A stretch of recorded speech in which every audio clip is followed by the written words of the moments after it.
On this episode of The Turnbuckle, Season 5, Sasha Banks and WWE are very far apart on money. Tony Khan's Ring of Honor weekly television show will appear on Honor Club.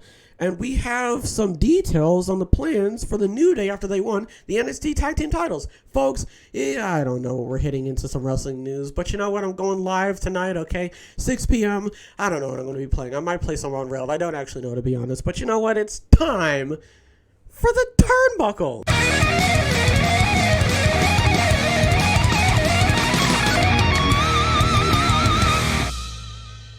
Our Saturday, our own Dave Meltzer confirmed PW Insiders report that Banks is scheduled to attend Wrestle Kingdom 17 on January 4th, 2023. He also noted that the booking of NJPW did not go through WWE. On the latest edition of Wrestling Observer Radio, released early Sunday, Meltzer reported that Banks' WWE contract is set to expire at the end of the year, and the last he had heard, the two sides were far apart on money. While the deal with NJPW has not been officially signed, Banks has agreed to terms for multiple dates in 2023 with the promotion. I asked WWE about it, and they had basically nothing to say as far as the situation, Meltzer said. WWE were talking to her about a return and they were very far apart on money. That was the last I had heard. Again, could AEW afford her? She wanted a lot.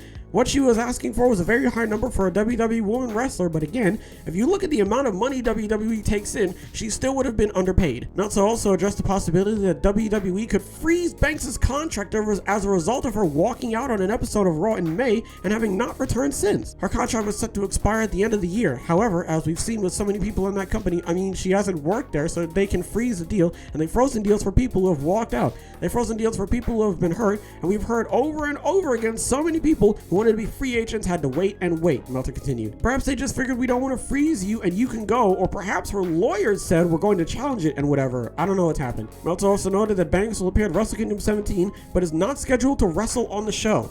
I do know this. She will be going to the show. She will appear on the show. She will not wrestle on the show. She has dates with New Japan Pro Wrestling in her deal. I do not believe it is signed. She could still sign with WWE and this could all fall apart, but she has pretty much agreed to their terms. So as far as they are concerned, they have a deal. Meltzer went on to discuss about how AEW fits into the situation, but how it is not clear. I do not know how AEW fits in. Obviously, everybody is going to jump to the speculation that she is the mystery partner of Saraya against Jamie Hayter and Britt Baker on the Forum show January 11th, and now, if it's not her, it's probably going to be a terrible disappointment. New Japan Pro Wrestling cannot afford to pay the numbers that WWE was willing to pay her, I can say that. AEW could obviously afford that. So, is it a deal where she goes both? Perhaps. That I cannot confirm at all. I know when I asked AEW about it, I got a non-answer. As of right now, she's done with WWE. Like I said, it could change at any moment, but that's the situation right now. So there's a whole lot going on with Sasha Banks and NJPW and WWE and AEW, and everybody is... I really like that. Okay, so we've confirmed that Sasha Banks is not wrestling at Wrestle Kingdom. As far as that report goes, right, until a new report comes out, it is confirmed that Sasha Banks will not be wrestling at Wrestle Kingdom. So we can slide that off the table, right? At least for now. Not all the way off the table, just leave it at the end, okay? Make sure it doesn't fall, right? It seems like she's going to make her way there, and then I guess whatever they have planned for her at Wrestle Kingdom, she does that, and then the world is her oyster after that. We genuinely have no idea what she could be doing. So it's really hard to speculate exactly what's going to happen, right? It's really hard to lay out a very systematic, sequence. There you go. Sequence of events. Thanks. Because she could do anything. There's people who are like, oh, she could go to NJPW and go back to WWE. You know what I mean? There's people who are like, oh, she could go to NJPW and then just go straight to AEW. Or maybe she's going to stay with NJPW. Who knows? According to Dave, WWE and AEW seem like the only two who are actually financially stable enough to supply her with the amount of money that she feels as though she is worth. Next, we are going to be talking about Tony Khan and how Ring of Honor's weekly TV show will air on Honor Club. Ring of Honor Tony Khan revealed the news at the post-final battle press conference on Saturday. Khan didn't provide any plans or start date for when that weekly TV show would begin, but expects news to start coming out after NJPW Wrestle Kingdom in early January. The reason for that is Khan expects NJPW to be involved heavily in the project, and he's been talking to them about it.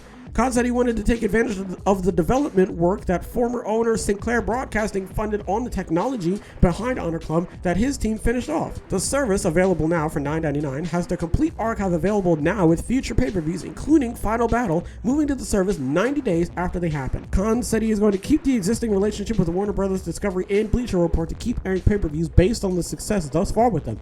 Khan said he expected some talent to remain exclusive with Ring of Honor and also have involvement from other promotions like NJPW. He also mentioned his relationships with DDT and Noah and mentioned having a luchador presence. When asked about why Colt Cabana wasn't on the show, Khan said he is injured or else he would have been. He did say Cabana was working backstage as coach tonight. Also, even though he was in the crowd tonight, Khan said Trent Seven is not under contract and is on a per appearance deal. He put over the match Seven had with Orange Cassidy on AEW Rampage. Finally, he said FTR versus the Briscoes is one of the best trilogies in wrestling history. When asked about why it wasn't in the main event, he deferred to talking about how great he thought the Claudio Castagnoli / Chris Jericho main event was. Khan's pretty good at PR. He kind of knows what he's talking about. Okay, so now we got to talk about Ring of Honor and the deal that Tony Khan is trying to basically set up with them, right? Now, I'm just going to go ahead and say that JD made a very good point. So he was basically saying how you need NJPW to sort of like bolster Ring of Honor because Ring of Honor is not strong enough to stand on its own. And I have to agree. You got all these wrestling shows that are on free public television, and then you got Ring of Honor, where I now have to buy a subscription service just to watch it. The show itself has to be good enough for me as a viewer, as a consumer, to accept the fact that I have to buy another subscription. Because let's assume, right, that me, the average Joe, the average 9 to 5, already has like 4 subscriptions, right? You got your Disney Plus, Apple TV, you know what I'm saying, your Hulu and your Netflix, you know, that sort of stuff, right? Let's assume I've got all that. Now I have to get a completely new subscription on top of that, and it's only for one show. You know what I mean? Like, I heard through the grapevine that it was going to be on HBO Max, but it sounds like it's going to be on its own like thing. It sounds like it's going to be on a very like Ring of Honor centered subscription service. I don't know, man. I have no idea. What is Honor Club? It sounds like a Ring of Honor-esque type subscription service, right? So if you really like Ring of Honor, then there you go. It's right there for you. But now I have to do a subscription service for Ring of Honor. The Ring of Honor TV deal, great, right? He's partnering with New Japan just to help Ring of Honor. Awesome. But the fact that all of that is happening in and of itself is not good. It just isn't good for Ring of Honor, and I'm a little bit weary of Ring of Honor's future, but okay, I can't see into the future, so only time will tell how Ring of Honor does, and we're just gonna have to wait and see. Finally, we're gonna be talking about WWE's plan for New Day after the NXT Deadline win. While speaking during the post-NXT Deadline press conference, Shawn Michaels talked about the New Day's future in NXT. Michaels made it clear that he will do everything in his power to ensure the New Day compete at Vengeance Day on February 4th. Once again, none of it has been finalized yet, but I have every intention because, as the best that I can understand it right now, the New Day is still a part of SmackDown, so our titles should definitely be represented. That crossover that we had in the last several months is going to continue. I will say this, sometimes I think we lose the concept of the fact that I guess I'm always conservative, and I don't ever want to bother anybody, and I don't push more than I should. But every now and then, heck, all I have to do is ask a question that Triple H says, yeah, sure. Then we have to talk to talent and just see if it works for everybody. The thing is, I'm thinking about Vengeance Day, but that isn't obviously finalized, but I absolutely have to think about selling those tickets in Charlotte and finding out what we can do to best help that. At this point right now, I can't say that I know the New Day is going to be a part of that, but I can promise you I'm going to do everything I can to make sure that they are, because there's something that's going to be beneficial in making that premium live event in Charlotte something special. My personal opinion aside, I think this is a good idea. I think it's a great idea to have the New Day come on to SmackDown and give more shine to the NXT tag titles, maybe even do like an open challenge thing, you know what I mean? Just make the NXT titles feel important.